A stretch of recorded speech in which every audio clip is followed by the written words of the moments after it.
Bonjour bandeko, nasepeli kokutana bino, kosoana bino, liboso na bino comme un humble serviteur, toyaki maboko pamba, biso nyonso tozonga maboko pamba. Mais entre-temps, pendant que nous vivons, il faut savourer la vie, savoir la vivre, la bien vivre. Sinon, la loi de Dieu et ses principes, ou disons le principe de Dieu, disons ça comme ça. Nane sengo kutana bino lelo. Apena bien nane sengo. Na tika bino l'autre fois na solo na bino to kina mo malembe natangi mo verset natangi quelques versets bibliques. Il y avait 1 Pierre 4 10 comme de bons intendants des diverses grâces de Dieu, que chacun de vous mette au service des autres les dons qu'il a reçus. Voilà, les dons que j'ai reçus, c'est ça. C'est de vous parler dans cette vidéo. Maintenant, vous aider. À ce pays, on a comme Paul. En tout cas, vous êtes le bienvenu dans Glodits Podcast. Podcast est comme on a mbogate. Et ça, il y a juste genre d'émission, hein. Et bien, on était peut-être pas. On a genre d'émission à l'élo, comme on veut dans ma podcast. Donc, on a que nous on a beaucoup. L'autre fois, tu étais en solo sur l'investissement. Le peut te zonguer comme investissement. On a eu déjà pour ça récapitulatif. Tout en gagné. Hein? Nous, tout l'an dernier. Révision. Un peu, non? Tout réviser. Et là, tu as une révision. Tu pour une révision bien.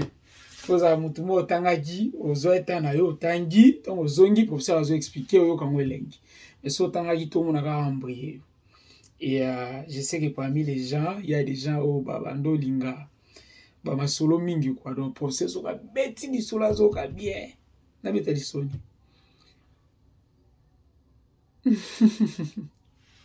Et bandoya, so ma solo linga pendant que nous sommes abîmés bandoya. Parce que pour l'instant, je produis des choses naturellement. C'est pas, je les prépare pas à fond, mais nous produirons naturellement. Donc, talaka, to minatan mo bo marambo mi facile. Il est très facile. Bon, tout à vivre du sujet. Solo eni. Dans la révision, il y a plusieurs sortes d'investissements. Il y a des investissements avec peu de risques. Peu de risques, tu as un compte épargne. Compte épargne. Tu as un CD account, compte bloqué. On a Congo, compte bloqué pendant 6 mois, bon $1000 pour botter $50. On a un investissement sûr. Donc, risque est à 0. Les pertes est à total. En tout cas, ceux qui ont un objectif. Bon, ceux qui ont un objectif. L'habit total pour un minimum, même bon, on a un l'inflation na États-Unis actuellement c'est au-dessus même de 2%. Mais en moyenne, selon l'histoire, il y a beaucoup d'ambition, ils ont 2%. C'est-à-dire, nini, na lingala simple, si on a $100, chaque année, $100, nous allons perdre $2. La valeur nango. Inflation en wana. Donc, na midi, tout le midi, na 14h. Inflation, ils ont aussi mis $100 lelo. Tu traverses l'année, $100 n'est comme la valeur à $98. Tu traverses l'année, $100 n'est le sous 2% à $98. Vous voyez un peu. Donc, chaque fois, et quitte. Sur l'inflation, on a clairement la vie là-haut. Une autre manière, est simple. Tu as la tombe ici qu'en États-Unis. Donc, la chambre de salaire, il y a combien? Les ans combien? Inflation, voilà. Donc, la zongi,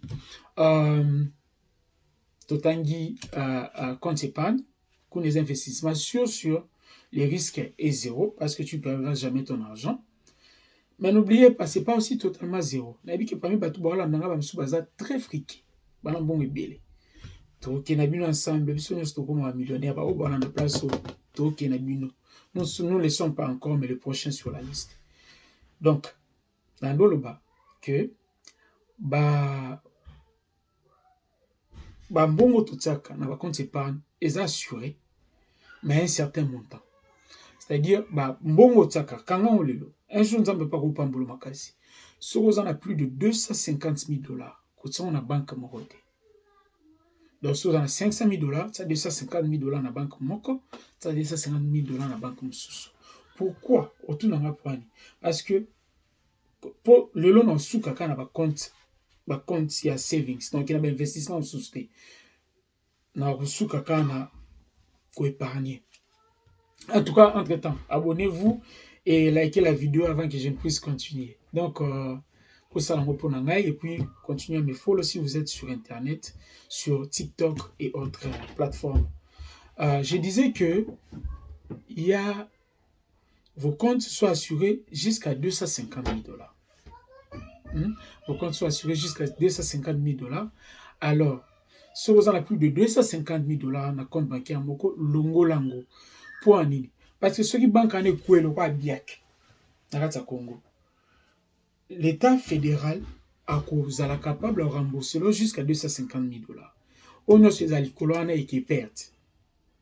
Donc, si vous avez 250 000 dollars, vous avez les États-Unis. Si vous avez 500 000 dollars, ça 250 000 dollars na Chase Bank, ça 250 000 dollars na Wells Fargo par exemple. Ton Crédit Union ils appellent na. Déjà que je le dis en passant, bah c'est mieux parfois au bon moment na Crédit Union parce qu'ils sont plus flexibles dans le défi ça que les grosses banques. Et bah on va vivre on va ébi. Donc il est plus facile de prendre un prêt na Credit Union of Texas, ton Green State Credit Union, Veridian Credit Union, que d'aller chercher un crédit chez Chase, JP Morgan Chase Bank, ou bien au crédit dans Wells Fargo, ou bien Capital One, ba banque à minenana, c'est compliqué. Mais le Crédit Union, tu as une banque more communautaire, des petites banques, ils doivent ça facilement. Donc, bon, tu as un savings account, ils ont assuré jusqu'à 250 000. Au-delà, ils sont assurés. Si la banque est tombée en faillite, bon, on est qui. Donc, ceux qui ont 500 000 dollars, on a 300 000 dollars, Kabolango a des différents comptes, conseils. Car rien n'est éternel. Tout peut tomber un jour. Et tout tombera un jour. Donc, ceux qui banque ne coïnanté, bimisa, bomba 250 000 quelque part, bomba 250 000 sous la place sous. Comme on jamais plus de 250 000 dollars dans la banque moko. Et deuxième investissement dans Zonga, et ils avaient révision, mais là qui est déjà. Deuxième investissement, ils allaient dans le bail qui ils allaient dans Tangelbino savings account, ton compte épargne, CD account, ton compte bloqué. Dans Tangelbino une nouvelle fois, dans Tangelbino l'autre fois, bah action. Il y a une fois qui m'appelle, j'avais oublié que j'étais père. Bon, il faut faire avec, hein, vous me pardonnez pour ça. Shh, that is working. Yeah, that is working. That is working. You're gonna talk later. Voilà, c'est mon petit garçon qui dérange. Donc, vous allez vous habituer avec ça. Désolé, je dois trouver des temps pour vous faire ceci. Si j'attends qu'il dorme, parfois je peux être fatigué. Vous me pardonnez pour ça. Ce sont les aléas de la vie. Je dirais du direct si ça passait en direct, mais c'est une vidéo que j'ai enregistrée et je vais publier. Donc, nous avons parlé de compte épargne, compte bloqué ou CD. Ce sont des investissements sûrs parce que vous n'allez jamais perdre votre argent si c'est et soit assis à 250 000 dollars, même à ta banque et kanami. Après, tu mettez ma solo à action, tu mettez ma solo à ETF, tu mettez ma solo à immobilier. Na bete ma solo à crypto te, ba tu bile ba ebi en déjà Bitcoin, même so benga Bitcoin, le Bitcoin, le ba bloko na nyoso total ngo sima. Le lot na bete ma solo ka ba compte épargne. Ce que ça compte bon na compte épargne, elle a ba biloko important singulo tala. Parmi les blocs importants, je vais lire mes notes. Parmi les blocs importants, et tout ça, la APY, Annual Percentage Yield, c'est le retour sur l'investissement. C'est-à-dire, la 5 000 dollars, combien de retour? L'année. omoni. Mais ba banque mususu eza na 0.01%, ba banque mususu eza na 0.2%, ba mususu eza na 1%, 2%, 3%, 4%, 5% et au-delà. Donc, tant autant bon on peut bomba na compte épargne, en tout cas si on a un objectif, attention aux objectifs, attention aux objectifs. Donc, comme on a un compte mobile, il peut permettre que bon on a eu bota. Quand on a n'importe où. Et puis, deuxième chose, on a construit au tal. Au tal, ceux qui comptent ils ont un minimum déposit. Et c'est un minimum déposit. Ce que c'est un minimum déposit, c'est ils ont un placement malade à investir. Parce que parfois, il comme que aux a un minimum déposit, mais aux a un moté. Banque comme au chargé. Kolingelo kwa bongoté. Bon, on souffre à ma casse pour qu'on perde dans la bêtise. Troisièmement, le frais quand tu taxes chaque mois. Baba nous senga ba pesa et bando senga bon belé kolingate otsambo on a place moko ba ka to $12 par mois, $15 par mois, $100 par mois poani. Et pourtant la banque il y a ba place ya moins cher que ces ali, ba place pe on fait les mêmes. Comme maman on fait les ali ba pesa on a ba dividende chaque année ou chaque mois. Troisième chose les ali accessibilité. Quatrième chose je pense et ça accessibilité dans mbongo na. Est-ce que mbongo est accessible? La facilité. Ceux qui banque comme ici accessibilité à mbongo na pas si en tout cas Rolandango koko en capacité par sentiment, par peur de perdre ton argent. Et dernièrement, nous allons en parler après, c'est la capacité que votre argent puisse je dirais ça en anglais on appelle ça compound interest, ou bien méthode exponentielle. Comment est-ce que ça évolue? Regardez toutes ces choses-là. En tout cas, ça, l'analyse d'un mot. Mathématiques, mathématiques. Abonnez-vous d'abord, abonnez-vous. Abonnez-vous au 5. Mathématiques dans la classe, c'est la vraie vie. Il faut assumer. Quand on a la classe, oui, c'est pas un problème. Mais awa mathématiques na yo il y a ba possibilité na fo e ba koki mamote. Prends le temps de calculer ton argent. Prends le temps d'investir dans ba savings. Plus tard to le bandé ne sengeli muto sala la salaire na ye, mais na pas ça déjà nazo estimer que muto bombi moi quelque chose. Même $1, il y a ba place me kutsango ne néglige rien. Pour finir ma vidéo parce que je vais prendre à peu près 15 minutes. Et on a actuellement des taux sur le labo. Tu as un banque et puis ça va retour sur le compte épargne, il y a bien.